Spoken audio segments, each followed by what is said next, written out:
Good. There you go. So what you do, turn around and go back the opposite way. Yep. And what you're going to do, you're going to keep doing that until he calms down. Yeah. So also let go of your left hand. Let that go and just hold it. Yep. Just hold it in your right hand. Yep. So what you're doing, you're actually setting him up to fail, right? So you're letting him fail in a controlled environment, right? So don't try to block him from messing up. Let him mess up so you can actually teach him what you want him to do, right? I was going to ask you about the, because he has been pulling on the leash and stuff. Yes. Yes. So what you do, so you see how you have it wrapped in your hand? Yeah. Just let it go and just hold it in your, your right hand? Okay. Yep, just let it go. But obviously hold on to the end of the leash, right? Uh-huh. So start walking towards me. Yep. Let it go in your left hand. Let it go. There you go. So now what you do, right? You make an abrupt turn, right? So I'll call it a corrective U-turn, right? So let me show you. Okay. There you go. Yeah. Hold that. Okay. There we go.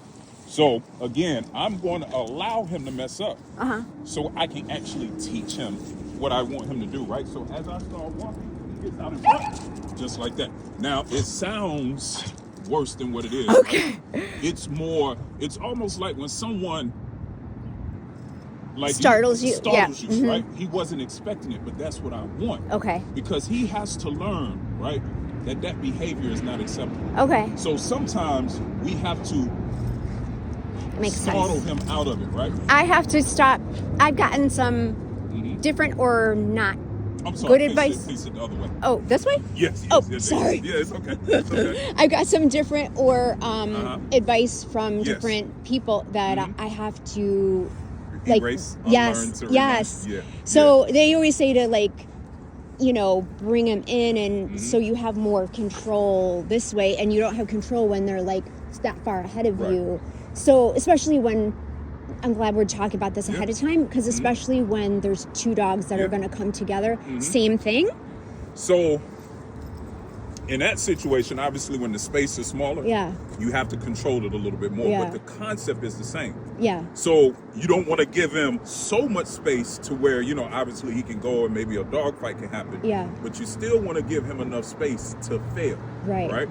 Because avoidance doesn't equal compliance. Right. You see what I mean? So doing this only actually makes you more anxious. Okay. So that's why I said let him go. Yeah.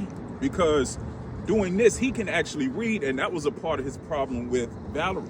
She would do this with other dogs, and I had to teach her, no, that actually empowers him, because that makes him think he has to be like that, because you're telling him that you're scared of whatever it is that you're trying to avoid. More sense. And then, see, for me, I think because I'm short and especially when I've had big dogs, the more space I give them on the leash, the more momentum they could get. And then that's when I'm like, that's where you have to learn how. So if you notice, I was expecting him to go out in front. So I didn't wait for him to start pulling me before I turned and did that U-turn. So that's why I use his leverage against him, right? Gotcha. So his speed is going. So I didn't wait for it to get all the way to the end where he's already pulling me. That makes it harder for me to get that corrective moment. Okay. So as I'm going, right, I'm waiting for him.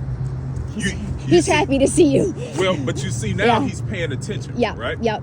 So that one correction lets him know, I need to make sure I keep my eye on him. Okay. So that way I don't feel that correction anymore. Right? Okay. Does that make sense, though? It does. I'm trying to piece it together as far as different environments or different situations. When he sees something from further away, where do I don't want to give him the message it's something he's going to react to, but then also be proactive about it.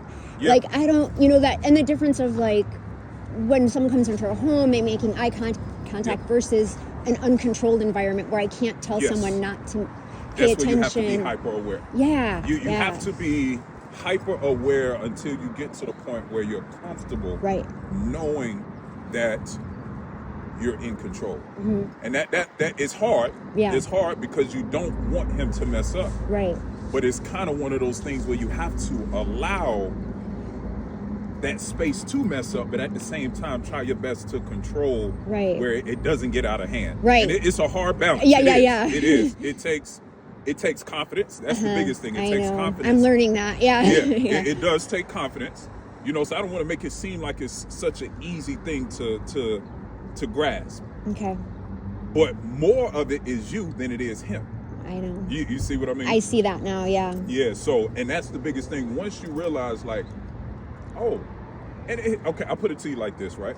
My father used to always tell me, when someone tells you who they are, believe them, right? My grandfather said the same thing. So I know what he wants to do, right? Okay. I know what's in there, because the truth is, he's always going to be slightly reactive. That is just who he is genetically. Right. So now that I know that, I'm preparing myself for, even though we've done training, there's still probably going to be a moment where he might, right? Right. So because I know who he is, if he does what I know he's capable of doing, I don't get upset. Right.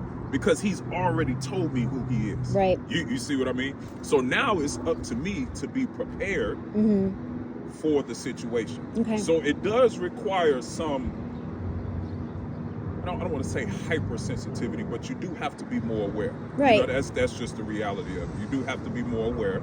You have to kind of be, vigilant about casing out your space. Yeah. Seeing if there's a dog or something like that. Yeah. And you're not going to be perfect at it all the time. Yeah. Right. But that's where the training, right, over time will give you more confidence, because you will be able to control the situation faster, as opposed to being anxious about it, right? And then it's getting out of control and you don't know how to reel it back in. Yeah. Right? So again, it's a balance that you kind of have to work on. Yeah. You know, but over time you will get it. Okay. But the concept here is, today the theme, let him mess up. Okay. Right? Okay. Because we have to teach him, and he knows, right? You see, he fixed it real quick. But just like children, I was going to say, I can relate to my kids having different personalities and not accommodating, but knowing how to structure for each one's needs, Or or also, they know in certain environments what they can get away with. They know with certain people what they can get away with. So they're going to get away with it if they're allowed to do it. Yeah. Right? So again, I'm gonna see if he does it, right? So as I'm walking, as soon as he stops paying attention, you see? Yep. Because all I'm telling him is keep your eye on me, right? So we start walking again, right? See now? He's staying closer, yeah. And all I'm telling him is pay attention to me. Yeah. Right? So again, he's losing it again.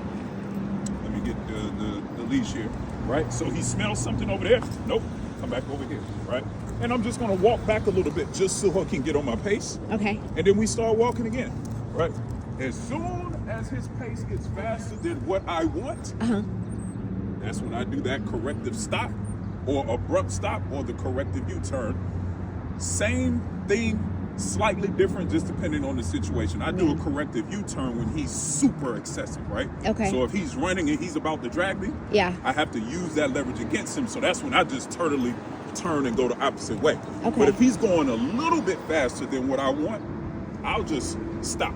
Okay. And make sure I get that pop in a leash so he understands, oh, I'm sorry, where we going, what we doing, right? So, again, we're here, I'm looking for him to get a little bit faster, right? You see, every time I correct him is a little bit less, right? Every time I correct him is a little bit less, right? So now that he's here, right? I want to reward him for that. Okay. I want to let him know this is the sweet spot, not out there. Right? You don't want to be out there. It's dangerous out there. Right. You're going to get corrected out there. But if you're here, that's where all the love and affection is. Right. And even the treats if you want to. Yeah. I have some in my pocket just in case. I wasn't sure if you wanted me to have them or not. Yeah, I mean, we don't necessarily need them, but they're always good to have. So, yeah.